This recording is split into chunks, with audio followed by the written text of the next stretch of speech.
Assalamualaikum warahmatullahi wabarakatuh. Saya Yudi Pramuko, tukang donat dari Parung, YouTuber tertua di semesta. Saya mau membahas tentang 3 ulama yang ditangkap Densus 88 ya. Saya tidak akan menanggapinya secara serius ya, meskipun ini satu tindakan yang patut disesalkan dilakukan oleh pemerintah ya. Barusan saya habis sholat Jumat terus makan pakai tangan, makan nasi putih sama sambal asin, sambalnya sama ikan teri, dah gitu aja. Enak. Terus saya minta air putih, segelas gede air putih dingin, bukan pakai es dingin. Itu habis itu rekaman. Saya bikin tema ini karena ada request ya dari beberapa WA masuk. Saya suruh membahas tentang 3 nama yang tidak akan saya sebutkan ulama itu ya. Saya yakin mereka bukan teroris kalau sekedar hanya terkait sebagai penasehat atau apa dari CI. CI itu sebenarnya organisasi terlarang seperti komunis enggak sih? Kalau menjadi organisasi terlarang, organisasi teroris, ya kok nggak dibubarkan, kok nggak ditangkepin orang-orang dari dulu, kok dicicil baru sekarang. Ada yang menganalisa gini, biasanya kalau ada masalah penting itu dialihkan isu ke teroris gitu, teroris Islam maksudnya. Kan sekarang masalah kita tuh korupsi sebenarnya, banyak korupsi. Terus masalah itu loh, PCR, bisnis pejabat itu PCR itu cuan rakyat. PCR itu kan skandal besar itu, PCR Gate ya, ditulis oleh majalah yang sangat bergengsi, Tempo. Sekarang coba dialihkan kan, headline-nya kan adalah PCR berhari-hari, sekarang menjadi 3 ulama yang ditangkap ya, teroris. Itu kan permainan lama, pengalihan isu seperti itu, PCR ya. Jadi masalahnya itu yang lebih skalanya lebih masif itu PCR, dan menyangkut pelanggaran etika dari seorang pejabat ya. Pejabat kok berdagang, lo bikin regulasi sekaligus dia menjual alat-alat kesehatan yang antigen, kemudian PCR sekian puluh ribu, dan untungnya market size-nya itu ukuran pasar, pasarnya itu ukurannya itu apa, market size itu, ngerti market size gak sih? Ini saya ngomong sama tukang cireng ya, market size itu pasarnya itu loh, itu kan sampai 30 triliun dan keuntungannya antara 10 sampai 20 triliun potensial ininya, keuntungannya itu, cuannya itu, duitnya tuh. Dan itu yang main tuh ya itu pejabat-pejabat itu, dan mereka terkepung sekarang dengan publik opini itu kan, di mana-mana dihajar itu pejabat yang main di PCR dan alasannya nggak cari untung lah, wirausaha sosial lah gitu ya. Nah sekarang dimunculkan itu 3 ulama ditangkap, salah satunya dari Majelis Ulama. Ya tentu isu PCR jadi ini ya, jadi hilang ya. Nah, seperti dulu Abu Bakar Ba'asyir, kalau nggak salah dia terlibat dengan CI misalnya, tapi tindakan terorisnya apa? Dia kata Abu Bakar Ba'asyir yang sekarang sudah bebas itu, tapi udah berapa puluh tahun di penjara itu. Masya Allah, orang pemerintah itu begitu zalim ya terhadap ulama-ulama yang berilmu ya, seperti Abu Bakar Ba'asyir. Kata Abu Bakar Ba'asyir, saya ini coba nggak pernah terbukti membunuh orang, nggak pernah melempar bom katanya, coba itu, tapi di penjara karena kasus terorisme. Munarman ya ditangkap dengan dalih masa lalu terlibat dengan terorisme, tapi sekarang coba gimana, tapi ditahan ya. Jadi kalau udah menyangkut isu-isu Islam tuh enak dimainkan ya oleh pihak tertentu untuk menutupi isu-isu yang menohok mereka sendiri ya. Jadi itu pandangan saya. Jadi ini sebenarnya untuk yang 3 ulama yang ditangkap itu, saya hanya bisa mengatakan saya prihatin dan bersabar saja dengan cobaan yang dilakukan oleh rezim yang memang jahat ini kan.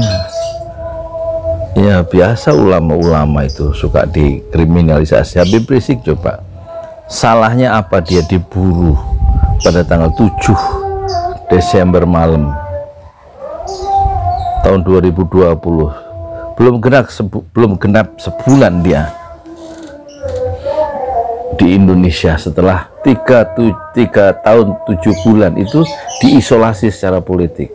Apa salah dia itu? Dia tidak membunuh, dia tidak, Habib Rizik maksud saya sebagai ulama ya, dia tidak membunuh, dia tidak mencuri uang rakyat, dia tidak memainkan APBN atau APBD. Habib Rizik itu hanya dia menghantam pemerintah yang tidak adil. Tapi sekarang dia diburu setelah 3 tahun tidak diusahakan pulangnya oleh pemerintah, sengaja ya kan, diblok di Arab Saudi dengan difitnah macam-macam sehingga tidak bisa pulang kecuali dengan usaha sendiri tanpa bantuan pemerintah menurut Habib Rizik sebagai ulama. Nah, kemudian diburu di tengah malam itu oleh orang-orang jahatnya, dan 6 pengawalnya dari Laskar Front Pembela Islam itu dibunuh.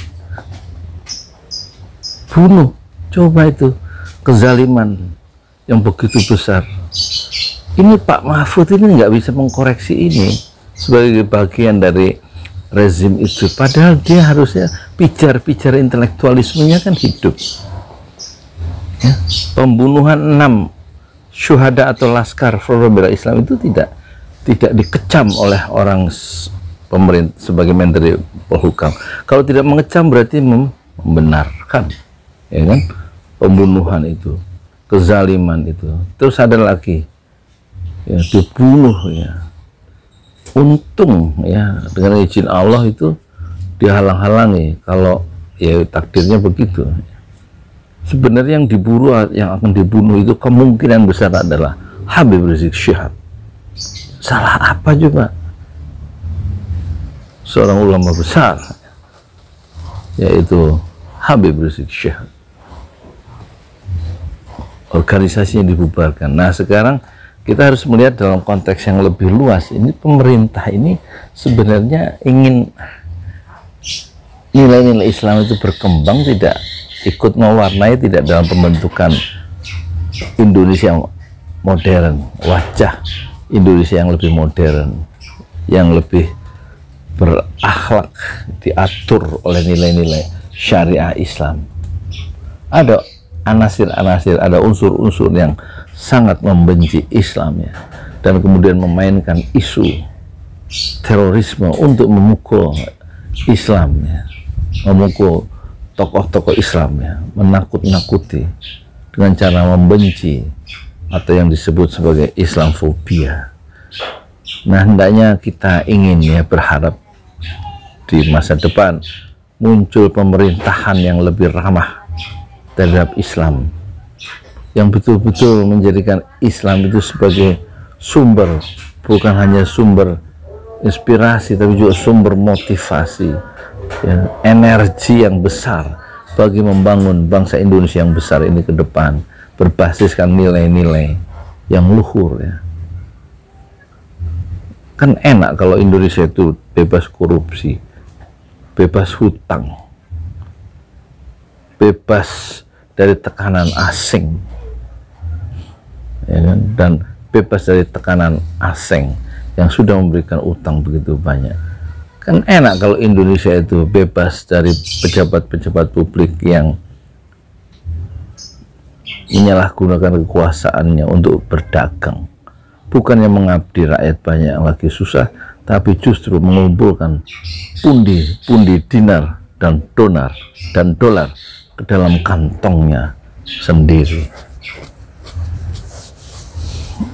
Ya itu ya, omongan saya nggak jelas. Yang jelas ditangkapnya 3 ulama yang berilmu ini, 2 bergelar doktor, yang satu memang sudah malah melintang ya dalam gerakan dakwah.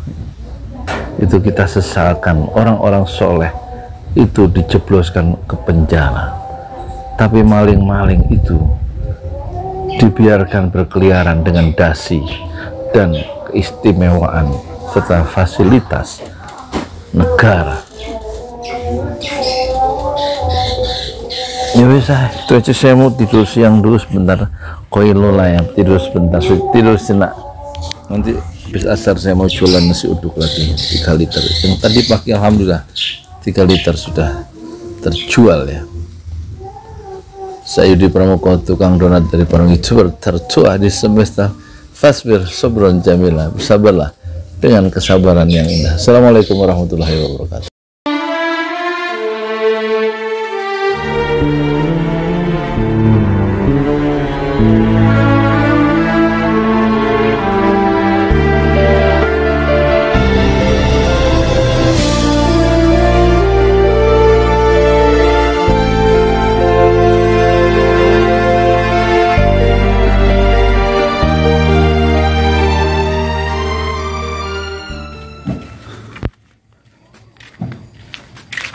Assalamualaikum. Salam. Ngapain Pak? Ini Pak bikin tiang super. Enggak ada kerjaan emang? Enggak ada. Ketok aja ya. Ketok-ketok aja. Jadi hari keberapa kita? 73, 74 ya? Hari sekarang. Alhamdulillah. 73 kayaknya. Kemarin 73 Pak. Iya. Wah mantap Pak. Emang banget Pak. Emang dananya masih ada? Mudah-mudahan ada donatur. Utangnya berapa kesian? 13. Bayar loh sampai ngutang. Iya. Yang ngutang siapa? Yang bayar siapa? Sampai ngutang. Assalamualaikum warahmatullahi wabarakatuh. Saya berada di lokasi pembangunan Masjid 6 Syuhada Pesantren Ojolali, dan ini satu-satunya karyawan yang tersisa. Sejak awal memang cuma satu. Yang setia. Yang setia. Ya Pak Narto namanya ya. Kalau lagi libur ya proyek masjidnya ditinggal sama dia. Sakit mau siapa? Siapa? Si itu saja ngejar sakit. Siapa? Alam. Alam. Nah, ya. Ya, kata Rasulullah, siapa yang membangun masjid, maka Allah akan membangunkan rumah di surga ya. Ini satu proyek percontohan dari proyek besar selama 100 tahun, yaitu Masjid 6 Syuhada, yang akan dibangun sebanyak 74.000 di 74.000 desa selama 1 abad. Insya Allah, ini baru 1 belum jadi. Jazakumullah khairan katsiran. Silahkan kalau mau berlomba-lomba membangun masjid. Saya tidak mengajak penonton untuk patungan usaha dan patungan aset, tapi persilahkan untuk mendonasikan amal jariah untuk membangun masjid, tempat kita bersujud. Assalamualaikum warahmatullahi wabarakatuh.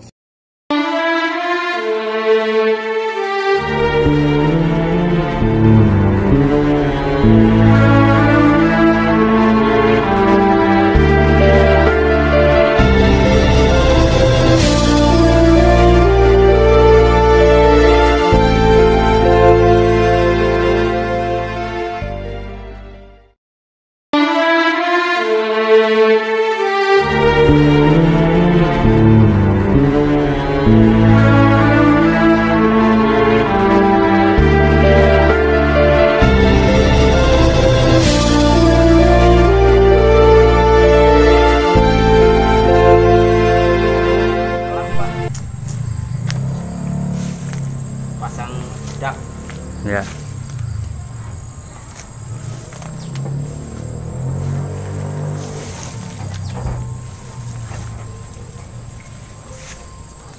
Kemungkinan ngecornya Selasa deh.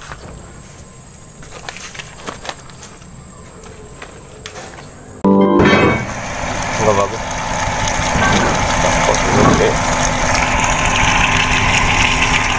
Lagi dites Pak, udah bening nih Pak, sumur keluar airnya.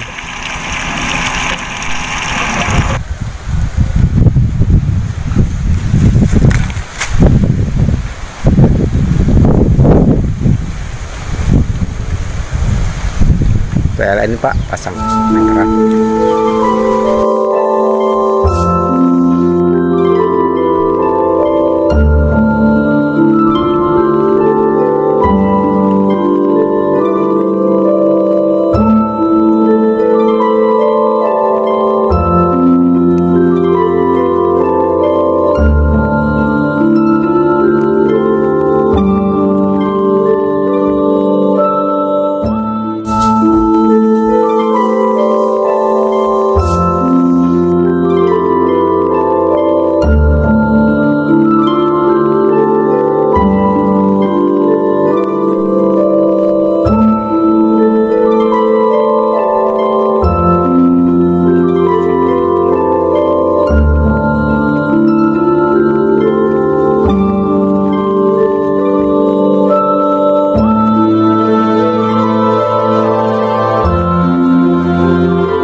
Assalamualaikum warahmatullahi wabarakatuh. Saya Yudi Pramuko, tukang donat dari para YouTuber tertua di semesta. Alhamdulillah, Alhamdulillah, Alhamdulillah, saya sehat meskipun kemarin ke puskesmas dan diberikan rujukan ke rumah sehat sampai doa hari Senin depan. Diduga batuk-batuk saya selama 3 bulan itu adalah tuberkulosis TBC. Doakanlah ada kabar baik insya Allah, dan sakit ini tidak bisa diperturutkan. Dia banyak program-program yang tidak jalan, dan insya Allah doakanlah mulai hari ini, tanggal berapa sekarang? Sekarang hari Ahad ya, 2 Agustus ya. Bismillah,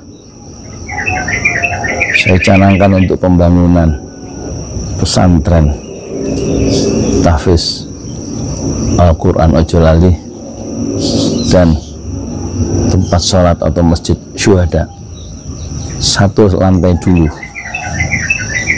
di tanah wakaf bapak keluarga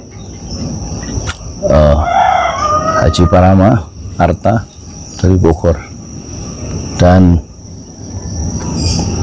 setelah saya survei, anak-anak ngaji di situ jauh, harus jauh ke masjid yang terdekat itu jauh, dan masyarakat tampaknya menyambut gembira bila ada tempat ngaji dan tempat sholat dekat lingkungan mereka. Dan mungkin ukuran yang akan kita bangun sangat sederhana, ukuran 8 kali 12 sebelum nanti yang 3 lantai itu termasuk asrama untuk para penghafal Quran di atas tanah 400 meter 3 lantai, insya Allah tahap kedua. Dan beberapa dana sudah masuk, mengucapkan jazakumullah khairan katsiran.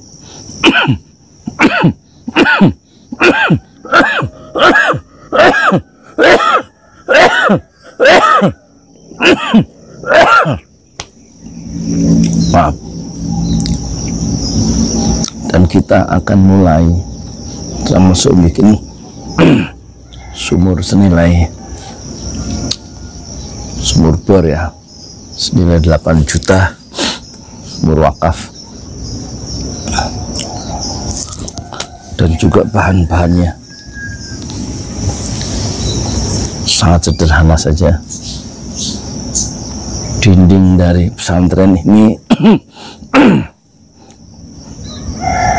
kira-kira 1,5 meter ya,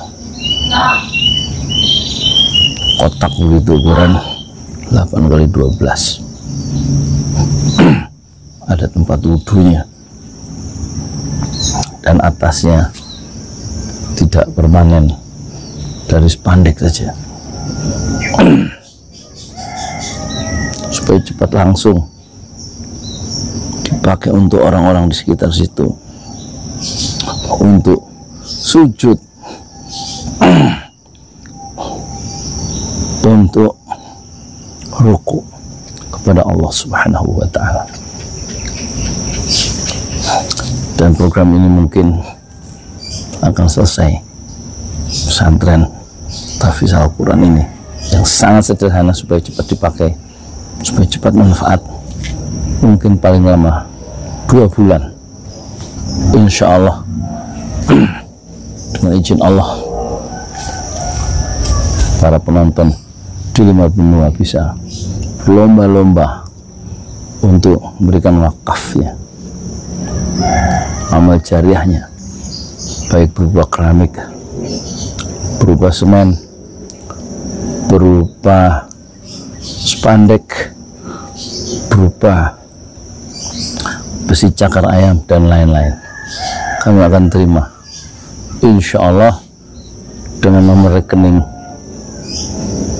yang baru, yaitu BSI, Bank Syariah Indonesia. Nomornya masih nomor lama, 1012 656781. Hanya sekarang ada kode bank yang berubah, 451. Itu yang kedua. Itu yang pertama. Yang kedua, nomor rekening yang kedua yaitu BCA. Bagi yang memiliki BCA 700516821. Semoga dengan partisipasi semua penonton 5 benua, pesantren tahfiz Al-Quran ojo lali, dan sekaligus tempat sholat, entah namanya masjid, entah namanya musola, tapi cepat supaya lekas dipakai dalam waktu 1 bulan, setidak-tidaknya selesai pada tanggal 29 Agustus 2021. Insya Allah cukup 30 hari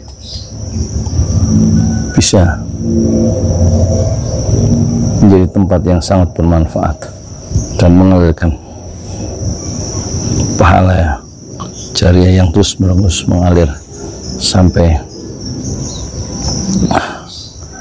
hari berbangkit, yaitu sampai selesainya alam barzakh, alam menunggu di alam kubur, sampai tiba alam kebangkitan di hari kiamat. Insya Allah pahalanya akan terus mengalir bagi siapa saja yang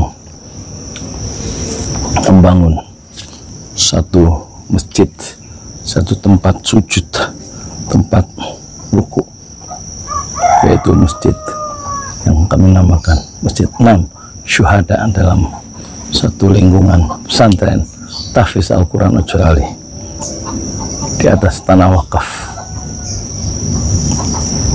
8x12, insya Allah.